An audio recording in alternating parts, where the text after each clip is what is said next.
How are we supposed to decide what we feel about this news of Apple supposedly scanning the photos on our phone? We're talking about sensitive stuff here, like child exploitation, which I'm sure we can all agree is a bad thing. But we're also talking about possible corporate invasion of our privacy, which is also alarming.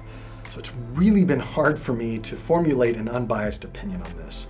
On the one hand, you have the Electronic Frontier Foundation claiming that Apple is creating a backdoor, and on the other, you have Apple's software chief saying, "I think in no way is this a backdoor." So here's a quick recap of what's going on, and after that, I'll share a crazy personal story that sums up my thoughts on this. In early August 2021, Apple announced a child protection feature that will roll out with its next OS update.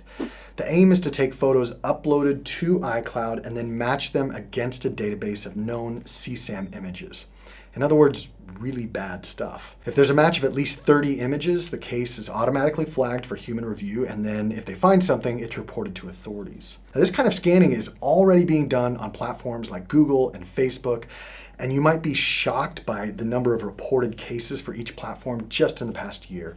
I mean, I have 2 boys of my own, and it makes me sick to my stomach to think of a child being abused in this kind of way. The reason that most privacy advocates and Apple critics are crying foul is because for the first time, unlike Facebook and Google, for the first time, the scanning is starting on your device, not just when you upload it somewhere. And that's the rub. The logic goes like this.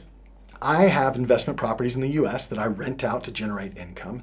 As a landlord, the person whose name is on the deed of the house, I do not have the right, at least in the United States, to enter that property anytime I want. I need to ask my renters permission, or else they could sue me for trespassing. I'm borrowing this from Dr. Neil Krawitz, who gave this analogy on the Hacker Factor blog.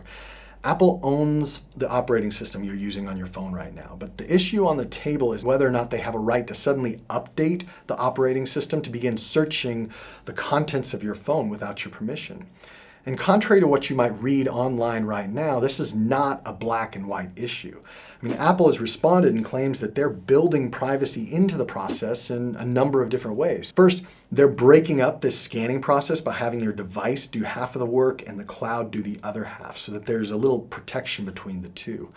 Second, the database they're matching against is actually 2 independently run databases, not government affiliated, so supposedly the government can't add in something that they want tracked as well.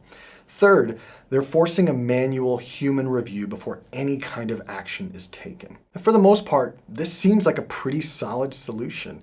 I can't think of a better way to do it, and of all the articles and criticisms I've read so far, none of them have offered a better solution. For me, there are just a couple of problems I see that are worth pointing out. First, even though the scan only happens for those photos that are uploaded to iCloud, it's a bit unfair because that's a default setting on our phone. In other words, unless you manually turn it off, your photos are probably syncing to iCloud, even if you weren't aware of it, and your photos will be matched up against this database.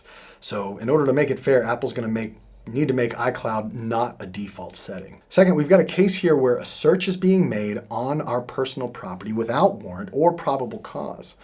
It's easy to justify this for something as blatant and terrible as child exploitation, but once Apple starts to open that door, it's going to be really hard for them to say no to other, less honorable requests.